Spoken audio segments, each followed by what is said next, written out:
Let us discuss CSIR NET Physical Science जून 2011 questions. सो हम यहाँ पे क्लासिकल के सारे जो 2011 जून में जो क्वेश्चंस आए थे वो भी डिस्कस करेंगे। A particle of unit mass moves in a potential Vx equals to ax square plus b upon x square where a and b are positive constant. यहाँ पे a और b जो है हमें पॉजिटिव कांस्टेंट दिया है।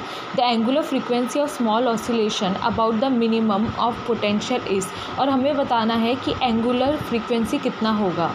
तो सबसे पहले अगर हमें क्वेश्चन में कुछ भी ऐसे मिनिमा या मैक्सिमा सिचुएशन दे देती है, मिनिमा या फिर मैक्सिमम का कंडीशन हमको होता है, तो इस केस में हमें क्या करना होता है, जो इसका डेरिवेटिव हम लेंगे, जो पोटेंशियल का हमें मिनिमा और मैक्सिमा जिसका भी निकालना है उसका डेरिवेटिव हम ज़ीरो के इक्वल करते हैं। फिर हम उसका डबल डेरिवेटिव निकाल के देखते हैं कि वो ग्रेटर दैन ज़ीरो है कि लेस देन ज़ीरो है।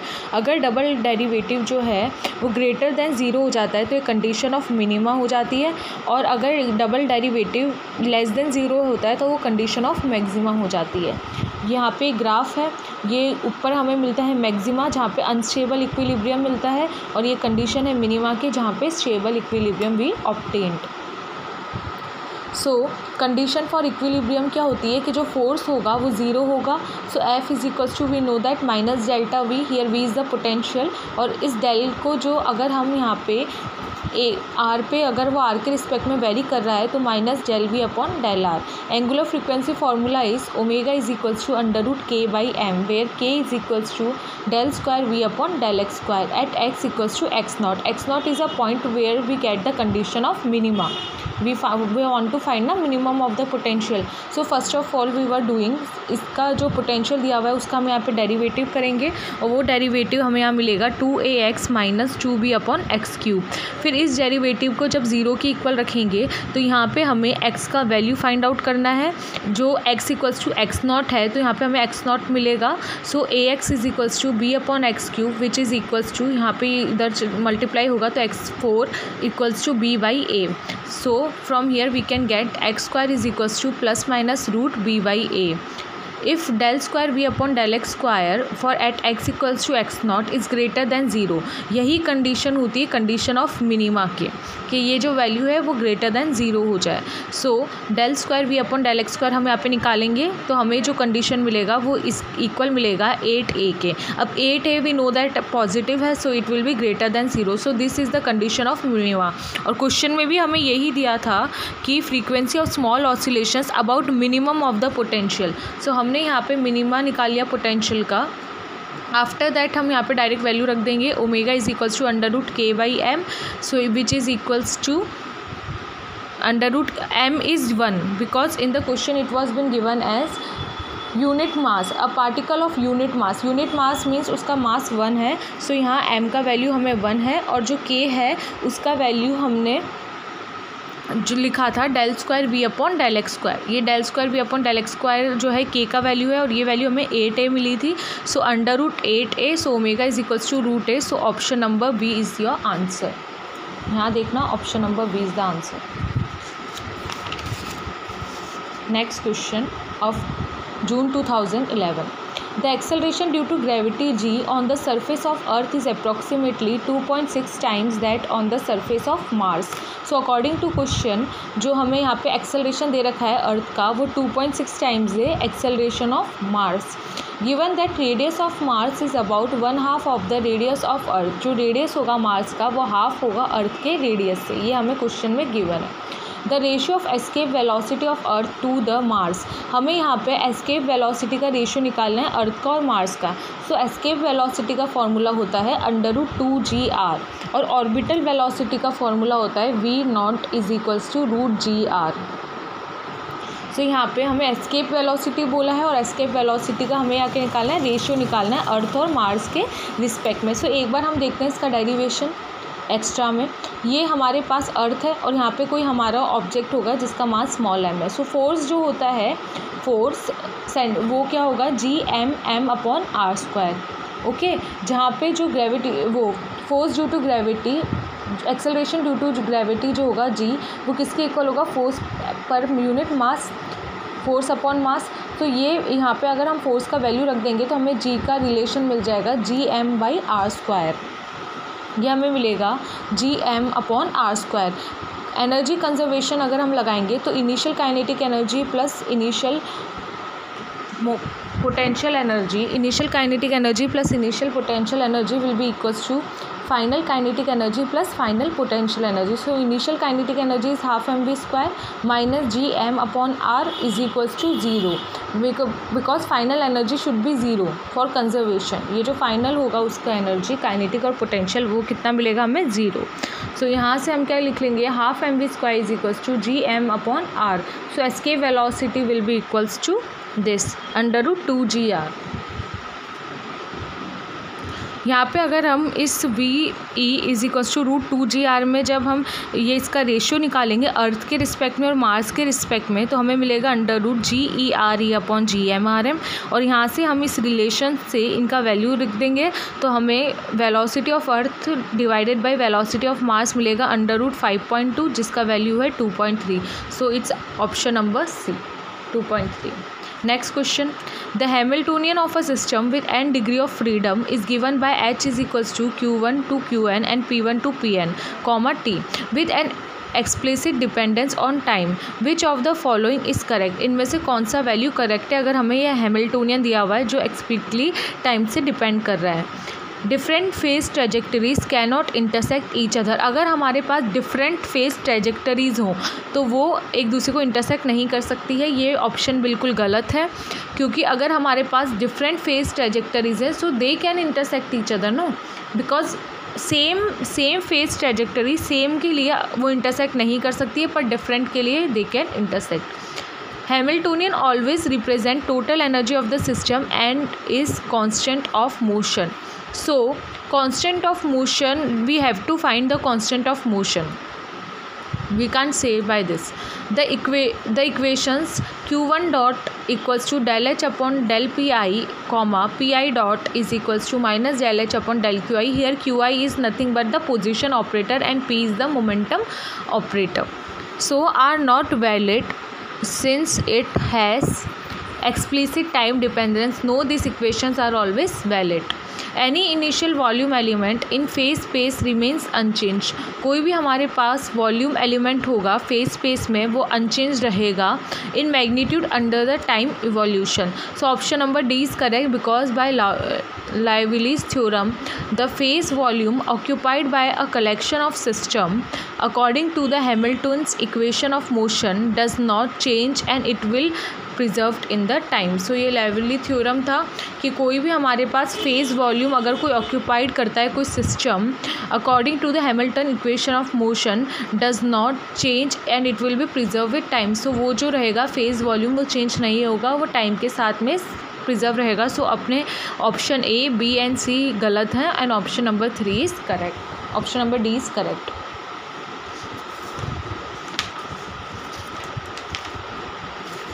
Next, a particle in one dimension moves under the influence of a potential Vx is equals to ax की power 6 where a is the real constant for large and the quantized energy level En depends on. हमें यहाँ पे potential का relation दे रखा है और हमें quantize energy के बारे में पूछा है. Actually it is a quantum question और we can do by quantum. So as we know that there is a trick by WKB approximation. If potential is directly proportional to x की power alpha तो हम यहाँ पे En का dependency दिखाते हैं n की power 2 alpha upon alpha plus 2 where alpha is the power of x. So here power is 6. So En is proportional to n 2 into 6 upon 6 plus 2 that is En is directly proportional to n की power 3/2. Question number 5. The Lagrangian of the particle of a charge E and mass m is applied electric field and magnetic field. If L is equals to half mv square plus E a dot v minus E phi where a vector and phi are the vector and scalar potentials, which of the following statement is correct? So अगर हमें यहाँ Lagrangian इस form में दिया हुआ है इन electric and magnetic field वाले components भी इसमें ऐड हैं तो इस केस में कौन सा स्टेटमेंट यहाँ पे करेक्ट होगा? So first statement is canonical conjugate momentum of a particle is p is equals to mv। So हमें यहाँ पे कैनोनिकल जो मोमेंटम मिलेगा वो mv मिलेगा। सो हम यहाँ पे फाइंड आउट ही कर लेते हैं। सो कैनोनिकल मोमेंटम कैसे लिख सकते हैं हम? p is equals to del L by del V, या फिर हम देखते हैं कि p is equals to del L upon del Q dot, और Q dot is the position. So differentiation of position is velocity, differentiation of position is velocity. So here p is equals to del L upon del V. यहाँ से अगर हम v के respect में differentiation करेंगे इस Lagrangian को तो कैसे लिखेंगे? हाफ और यहाँ पे mv square, so it will be 2mv plus v del L upon del V करेंगे, so EA that is EA। So from here we can write mv plus EA। यहाँ से अगर हम v का वैल्यू निकालेंगे वेलोसिटी का, सो it will be p minus EA upon m। So the first is the canonical conjugate momentum of a particle is p is equals to mv, but we are getting mv plus one more term EA. So that means that the option number A is incorrect. Hamiltonian of a particle is given by p square by 2m plus E upon m A dot p plus E phi. So let us find the Hamiltonian. We know that to convert a Hamiltonian or Lagrangian we can use this formula H is equals to sigma q dot p minus L. From here we write H is equals to q dot is nothing but v. Change in position is velocity. So by writing the value of velocity we can write p minus E upon m minus Lagrangian minus, so Lagrangian is this minus half mv square minus E A dot v on plus E phi. After that H is equals to p minus E upon m minus half m, यहाँ पे हम v का value रख देंगे p minus E upon m whole square minus E A p minus E upon m plus E phi। From this यहाँ पे देखना p minus E A by M, यहाँ पे हर में कॉमन आ रहा है तो यहाँ से हम p E A by M को कॉमन ले लेंगे ब्रैकेट में p minus half M, half here m and this is m square, so this cancel out, so it will be p minus E A minus E A. From here also we can take, यहाँ पे p minus E A है and it is minus half p minus E A, so it will be p minus E A by M and p minus E upon half plus E phi. So Hamiltonian we get p minus E A whole square by 2m plus E phi. What is option number B? Hamiltonian of a particle is given as h p square by 2m plus E by m A dot p plus E phi. So it is wrong because we are getting Hamiltonian this. Option number C, L remains unchanged under the Gauss transformation of potentials. L जो रहेगा वो unchanged रहेगा, means अगर Gauss transformation हम कर देंगे तो भी उसका वैल्यू इसी के इक्वल आएगा। So let us see. In case of Gauss transformation, A dash will be written as A plus del lambda and phi dash will be written as phi minus del lambda by del t. After Gauss transformation, new Lagrangian will be, अगर हम Gauss transformation कर देंगे so L dash is equals to half mv square minus E phi dash plus E A dash dot v. So it will be new Lagrangian after the Gauss transformation. यहाँ पे हम phi dash और A dash का value रख देंगे, so half mv square minus E phi minus del lambda upon del t plus E a plus delta lambda V. From here अगर हम यहाँ पे रीअरेंज करें थोड़ा सा, half M V square minus E phi को एक साथ ले लेते हैं और plus E A dot V को एक साथ ले लेते हैं, फिर यहाँ पे minus minus it will be plus, तो प्लस ई कॉमन लिया, so del lambda upon del T plus V delta lambda हमारे पास यहाँ पे आ गया। This value is nothing but Lagrangian, so L dash is equals to L plus E del lambda by del T plus V dot delta lambda. इससे क्या पता चल रहा है कि जो new Lagrangian after gauge transformation is not same as the old Lagrangian, एक हमारे पास एक्स्ट्रा क्वांटिटी ऐड हो रही है। तो यहाँ पे जो ऑप्शन नंबर सी था L remains unchange, this is wrong. Under gauge transformation of potentials L changes by the total time derivative of function RNT, so this is right because Gauss transformation जब हमने किया तो हमें यहाँ पे L जो है वो चेंज आया। Next question number 6 is in absence of applied torque a rigid body with 3 distinct principal movements of inertia given by, अगर हम कहीं पे भी टॉर्क लगाते हैं तो हमारे पास 3 जो है वो distinct principal movement of inertia हमको मिलेंगे, दैट इज़ I1, I2 और I3 is rotating about a fix point inside the body. The Euler's the Euler's equations for component of this angular velocity. हमें यहाँ पे आइलर इक्वेशन दी हुई है तीनों, वैसे ये याद भी होनी चाहिए। सो आइलर इक्वेशन कैसे लिखते हैं, omega 1 dot is equals to I2 minus I3 upon I1, omega 2 omega 3, omega 2 dot is equals to I3 minus I1 upon I2, omega 1 omega 3, and omega 3 is equals to I1 minus I2 upon I3, omega 1 omega 2। The equilibrium points in omega 1 omega 2 and omega 3 are. इनमें से हमें बताना है कि equilibrium point कौन सा होगा and constant of motion किस इक्वेशन से हम दे सकते हैं।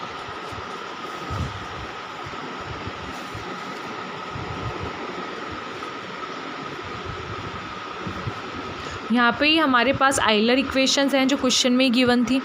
अगर हम इक्विलिब्रियम पॉइंट की बात करेंगे, कोई भी पॉइंट इक्विलिब्रियम होगा दैट मीन्स दैट उसका जो डेरिवेटिव होगा वो ज़ीरो की इक्वल होगा। So omega 1 dot, omega 2 dot and omega 3 dot will be equals to zero. अगर हम यहाँ पे देखते हैं इन इक्वेशन में अगर हम ज़ीरो ज़ीरो और ज़ीरो रख देंगे तो क्या होगा, omega 2 omega 3 will be zero, या ओमेगा 1 ओमेगा 2 ज़ीरो और omega 1 omega 3 will be zero. So हम बाई ऑप्शंस, जो हमको यहाँ पे ऑप्शंस दिए हुए हैं, यहाँ पे जो 3 वैल्यू दी हुई है हमें, इन ऑप्शन से वी कैन फाइंड कि किसके अंदर जो है वो वैल्यू ऐसे ज़ीरो आ रही है। तो अगर हम लिखेंगे तो कैसे लिखेंगे, ओमेगा 1 को लिखेंगे A,0,0, omega 2 is return as 0B0 and omega 3 will be return as 0,0C, ताकि हम जब इन्हें आपस में मल्टीप्लाई करेंगे तो भी हमें आंसर जो मिलेगा वो 0 मिलेगा। सो इस फॉर्म में जो हमारे पास आंसर है वो कैसा है, ये सारे फॉर्म्स देख लो, सब अलग अलग हैं, पर ये फॉर्म है 1 0 0 0 1 0 या 0 0 1, यानी इसको इससे मल्टीप्लाई करेंगे, इसको इससे या इसको इससे, जो हमारे पास आंसर आएगा ये कंडीशन सेटिस्फाई हो जाएगी, इट विल बी 0 अलॉन्ग। अब next question is the constant of motions are. So constant of motion के लिए क्या दिखाएंगे, along the principal axis torque is 0। अगर हम प्रिंसिपल एक्सिस की बात करते हैं तो वहाँ टॉर्क 0 होगा, that means that dl/dt will be 0 and hence angular momentum will be constant. Since we know that angular momentum is I omega, it is in vector form. So इसका अगर हम मैग्नीट्यूड निकालेंगे तो हमें कितना मिलेगा, under root of I1² omega 1² plus I2² omega 2² plus I3² omega 3²। On squaring on both sides it will also become constant. So this value is the constant of motion, I1² omega 1². So it will be in option number B, I1² omega 1² plus I2² omega 2² plus I3² and omega 3². Next, kinetic energy is also constant. Okay, so half mi omega square is the kinetic energy. That means that half I1 omega 1² plus half I2 omega 2² plus half I3 omega 3² is also constant. So option number B देखना, I1 omega 1² plus I2 omega 2² plus I3 omega 3². So option number B will be the correct answer. Next question is question number 7. Consider the decay process. Tau negative gives pi negative plus nu tau in the rest frame of tau negative. The mass of tau negative, pi negative and v tau are m tau, m pi and 0 respectively. The energy of pi negative. अब हमें यहाँ पे energy of pi negative निकालना है। सो हमें जो equation दी है वो दी है tau negative is equals to pi negative plus nu tau. So according to question जो हमारे पास यहाँ पे टो है वो किस पे है, रेस्ट पे है, इसका जो मास है वो 0 है और यहाँ पे हमारे पास पाई नेगेटिव है। इनिशियली जो हमारे पास टो नेगेटिव है वो पाई नेगेटिव और यहाँ पे इन दोनों में जाके ब्रेक हो रहा है और ये हमें दे रखा है कि रेस्ट पे है। तो ये रेस्ट पे कब होगा, जब पाई नेगेटिव इस डायरेक्शन में मूव करेगा और न्यू जो है इस डायरेक्शन में मूव करेगा। इन दोनों का डायरेक्शन इक्वल एंड कैंसिल होना चाहिए, तभी जो है हमारे पास टो नेगेटिव हम कह सकते हैं, क्योंकि वो रेस्ट पे है तो इन दोनों का जो डायरेक्शन होगा आपस में अपोजिट होगा। And we know that nu moves with the velocity of light and this we take the velocity v. By momentum conservation, final momentum will be equals to initial momentum. Okay, so what is our initial momentum? Initial momentum is due to tau, but p is equals to mv. Here velocity is 0. So अगर यहाँ पे हम p tau लिखेंगे, but we know that v जो है velocity जो है इसकी वो रेस्ट है तो ये 0 हो गया and initial and final it is p pi plus p nu. So we get p pi is equals to minus p nu. by energy conservation. Energy conservation will be initial energy is equals to final energy. So initial it is E tau and final it is E pi plus E nu. From here we can write for E tau it will be written as m tau c square energy E pi plus P nu c plus P nu c. यहाँ से हम क्या लिख सकते हैं, minus P pi is equals to P nu. जो यहाँ पे हमारे पास ये इक्वेशन है पी पाई जो है माइनस पी न्यू के इक्वल है. सो यहाँ पे हम क्या लिख सकते हैं, अगर हम पी न्यू निकालें, पी न्यू का वैल्यू कितना होगा, M two C square minus E pi upon C. So M two C square minus E pi C, और यही वैल्यू माइनस पी पाई के भी इक्वल हो जाएगी. Since we know that energy momentum relation जो है अगर अब निकालेंगे, so E pi square is equals to P pi square C square plus M pi square C 4. We know that energy momentum relation is E square is equals to P square C square plus M naught square C 4. So इस energy momentum relation से हम यहाँ पे लिख लेंगे this equation. अब हमारे पास equation number 1 है, इक्वेशन नंबर 2 है. सो क्या करना है हमें कि यहाँ पे जो हमारे पास पी पाई स्क्वायर है, ये पी पाई उसका वैल्यू ये पूरा है. सो हम ये वैल्यू रख देंगे, पी पाई का वैल्यू ये यहाँ पे हम सब्स्टिट्यूट कर देंगे तो हमें इक्वेशन मिल जाएगी.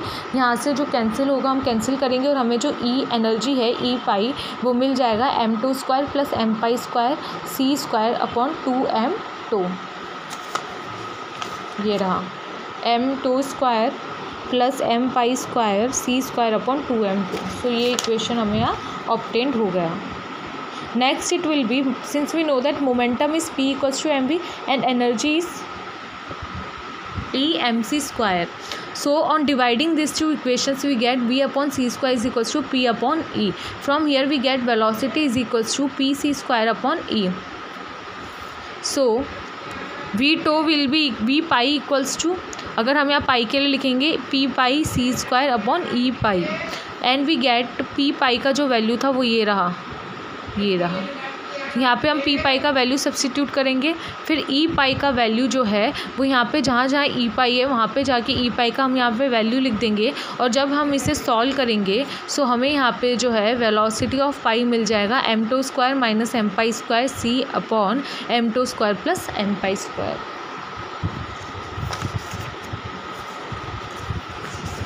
Next is question number 8. Hamiltonian of a particle of unit mass moving in a xy plane is given to be h is equals to x px minus y py minus half x square plus half y square is suitable units. The initial value are been given as x when t equals to x 0 पे और y 0 पे 1 1 हमें मिलेगा, and P x 0 और P y 0 पे half और minus half हमको यहाँ ऑब्टेन होगा.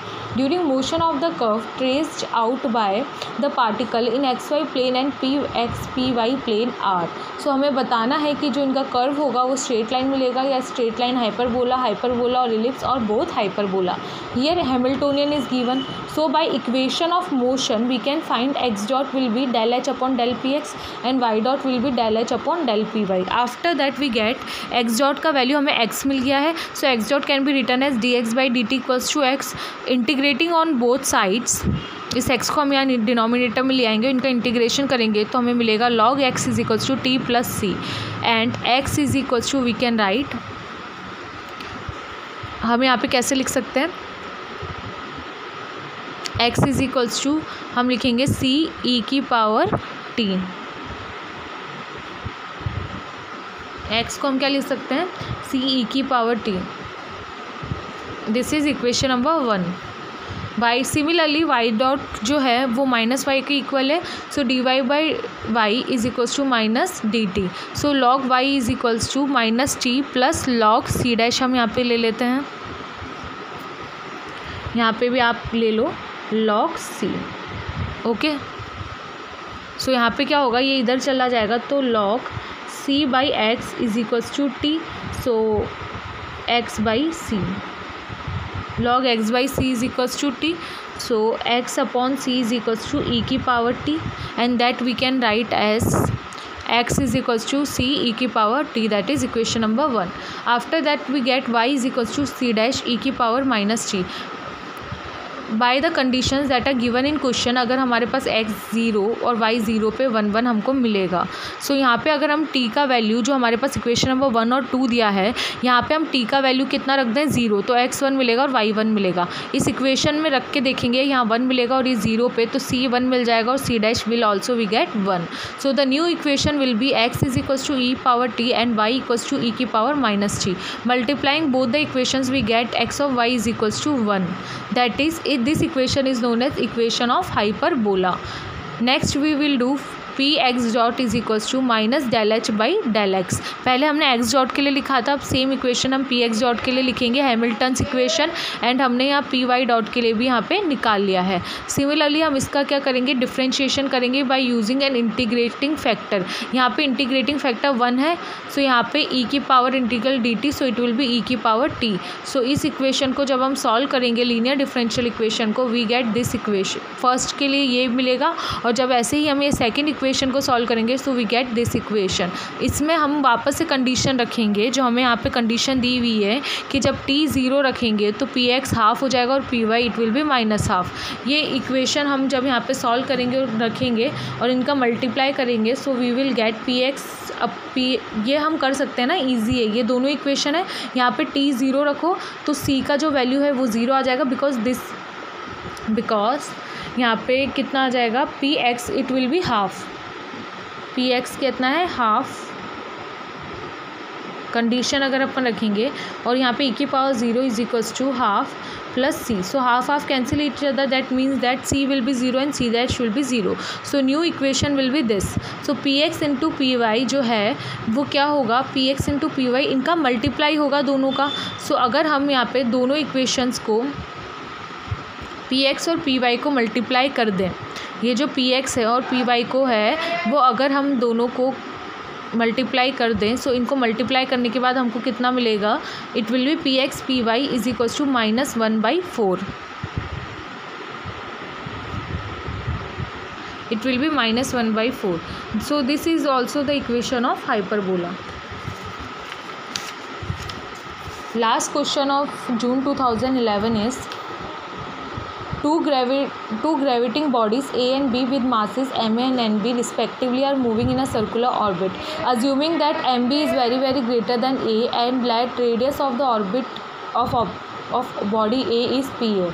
If the body A is losing mass adiabatically, its orbit radius ra is proportional to. सो हमें क्या दे रखा है क्वेश्चन में कि वो एडियाबेटिकली अपना मास अगर लूज़ करते जाए, so we know that angular momentum हमेशा कंजर्व रहता है किसी भी केस में. तो M A R A V A जो है वो कितना होगा, कांस्टेंट हो जाएगा. Force between M A and M B will be return as F is equals to M V. It will be equals to force F is equals to M A V A square upon R. M V square by ए जो हम कहते हैं centripetal force, जो बाहर की तरफ ऐसे इसको सर्कल में मूव करने के लिए काम कर देती है. सो वो फोर्स जो होती है कितना लगता है, M V square by R. ठीक है. सो यहाँ से हमने ये लिख लिया और यहाँ पे जो ग्रेविटेशन फोर्स होती है वो G M B upon R A होती है, आर ए स्क्वायर. तो ये फोर्स जो होगी वो किसके इक्वल होगी, वो gravitational force will be equals to this centripetal force. तो हमने यहाँ पे लगा दिया दोनों को. So we will get V A square is equals to G M A upon R A. यहाँ से हम क्या कह सकते हैं कि जो वी ए है वो इन्वर्सली प्रोपोर्शनल है अंडर रूट आर ए के. एंगुलर मोमेंटम कंजर्वेशन में जब हम ये वैल्यू रखेंगे तो हम यहाँ से क्या बोल सकते हैं, और इसका स्क्वायर कर लेंगे दोनों साइड से. सो हमें मिल जाएगा जो आर ए है, आर ए वो इन्वर्सली प्रोपोर्शनल है 1 अपॉन एम ए स्क्वायर. यहाँ पे आर ए से आर ए कैंसिल हो जाएगा. सो हम कह देंगे जो आर है वो इन्वर्सली प्रोपोर्शनल है 1 upon M A square, that is this 1 upon M A square. 2011 June paper of classical mechanics are completed.